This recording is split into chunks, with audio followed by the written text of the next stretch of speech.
Bonjour, une nouvelle recette aujourd'hui avec Arnaud. Alors aujourd'hui une spécialité lyonnaise, la tarte à la praline. Donc pour faire une tarte à la praline, c'est tout simple, déjà il faut des pralines bien évidemment. Un fond de tarte, pâte sablée, pâte feuilletée, tout marche, on peut prendre ce qu'on veut. Et simplement un petit pot de crème. Voilà. Et c'est tout. Alors les pralines, c'est des espèces de petites boules de sucre qui entourent des amandes. Donc là, dans celles que j'ai déjà achetées, elles sont déjà brisées. Souvent, quand on les achète, elles sont déjà entières, donc il faut les concasser. Donc à l'aide d'un torchon, on met les pralines à l'intérieur du torchon. Voilà. On ferme le torchon, bon, bien sûr on en met plus que ça. On prend un rouleau de pâtisserie et on les concasse. Donc pour gagner du temps, j'ai déjà acheté un fond de tarte pour pas non plus perdre trop de temps.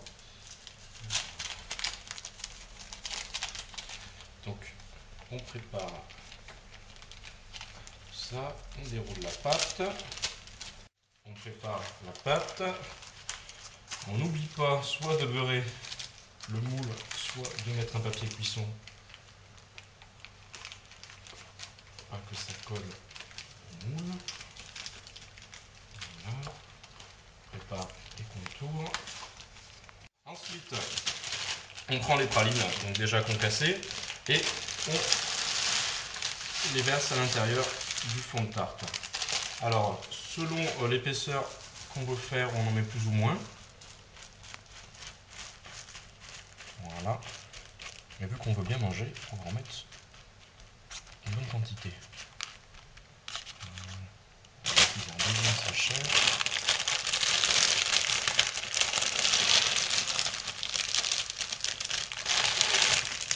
Donc pour une tarte, il y a combien de pralines à peu près? Alors là, c'était des sachets de 400 grammes, non 300 grammes.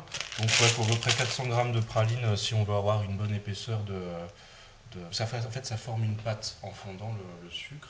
Donc quand on va la faire cuire, on va essayer de ne pas la laisser trop longtemps pour que ce soit quand même agréable à manger. Sinon, après, c'est complètement caramélisé et là, on se casse un peu les dents. Alors, une fois qu'on a bien réparti les pralines dans le fond de tarte, on prend notre crème et on se contente de faire un petit escargot dans le fond de tarte. Voilà. Et après, il n'y a plus qu'à enfourner. Donc il n'y a plus qu'à mettre au four, au préalable bien sûr on le fait préchauffer. Donc on le met au four et surtout on surveille la cuisson pour vraiment réussir la bonne fonte de la praline, pour pas que ça soit trop caramélisé et pas non plus trop coulant. Donc à bien surveiller, il n'y a pas de temps de cuisson vraiment défini, il faut bien connaître son four.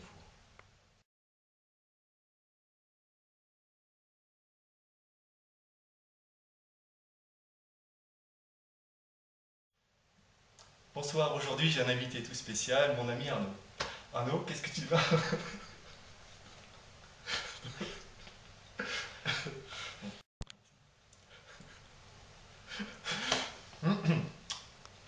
Bonjour, aujourd'hui nouvelle recette avec mon ami Arnaud.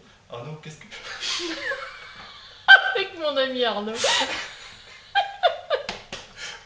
Avec Arnaud, ça me Avec Arnaud, voilà. Ouais. Alors, faut que je te regarde avant. Bon. Bonjour, aujourd'hui une nouvelle recette avec...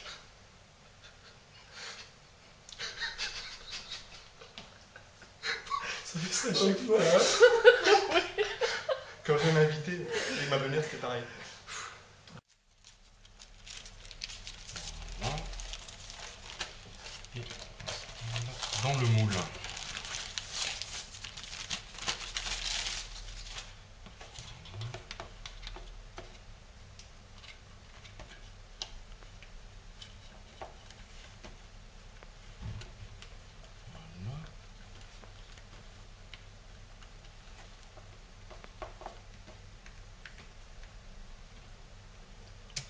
Tu beurres pas ton moule?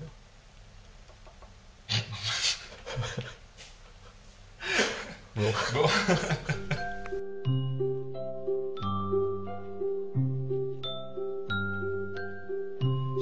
apporté des bonbons. Parce que les fleurs, c'est périssable. Puis les bonbons, c'est tellement bon, bien que les fleurs soient plus présentables.